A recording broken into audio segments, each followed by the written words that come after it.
For a while now, Porsche has been working on something big, something secret, a brand new, top-of-the-line flagship SUV, codenamed the K1. Now, this was supposed to be their all-electric masterpiece, a real symbol of where the company's headed. But then, in a massive plot twist, the whole plan got turned on its head.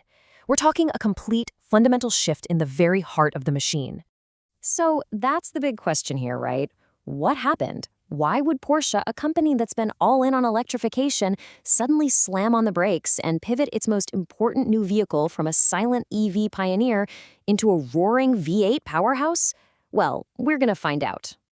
So yeah, let's dive right into this massive U-turn, a move that honestly caught the entire auto industry by surprise and completely reset what we thought we knew about Porsche's next big thing. I mean, just look at the difference here. It is night and day. The original plan was all about the future, a fully electric SUV on the VW Group's next-gen Scalable Systems Platform, or SSP. The new plan? It's a total reversal. We're talking V8 and V6 combustion engines on something called the Premium Platform Combustion, or PPC.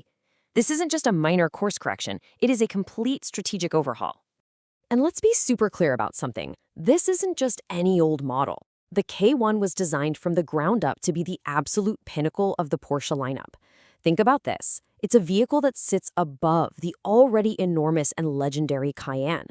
This was supposed to be the new king of the hill, the ultimate Porsche. So, the billion-dollar question is, why? Why on earth would a company invest so much time and money into an electric flagship only to do a complete 180 and switch to gas engines this late in the game? Let's unpack the reasons behind this pretty shocking pivot. And really, it all boils down to two huge things hitting them at pretty much the same time. First, some major delays with the electric vehicle platform they were planning to use. And second, a wider global cooling of the EV market that just made an EV-only flagship seem like a much riskier bet.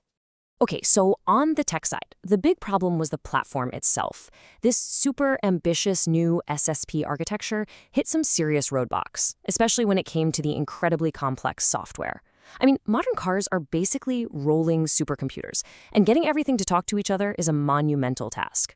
The whole platform got delayed until 2029, and that just wasn't going to fly for the K1's original schedule. And on top of those internal tech headaches, Porsche was looking at the world around them. That explosive growth we saw in EV sales for a few years, well, it started to slow down globally. And trying to launch an ultra-premium, all-electric flagship into a market that's getting a little shaky, that's a high-stakes gamble. And apparently, it was a risk Porsche decided they weren't willing to take right now. Okay, so with the electric dream on ice for now, what's the new game plan? What does this combustion-powered flagship actually look like? Let's get into the new strategy. Instead of being this unique standalone electric pioneer, the K1 is now going to share its bones, the Premium Platform Combustion architecture, with another huge SUV that's on the way, the Audi Q9. So you can basically think of them as these very powerful, very luxurious twins. And under the hood, oh, this is where things get really interesting for fans of old-school power. We're talking a twin-turbo 4.0-liter V8 and a 3.0-liter V6. But here's the modern twist. Both of these engines will be available as traditional gas models and as advanced plug-in hybrids, so you get a little bit of both worlds. This big pivot also completely changes who the K1 is fighting against. It's now aimed squarely at the undisputed kings of the three-row luxury SUV space, the Mercedes-Benz GLS and the BMW X7. And as you can see, with its super flexible seating, you can get it in 4, 5, and 7-seat versions.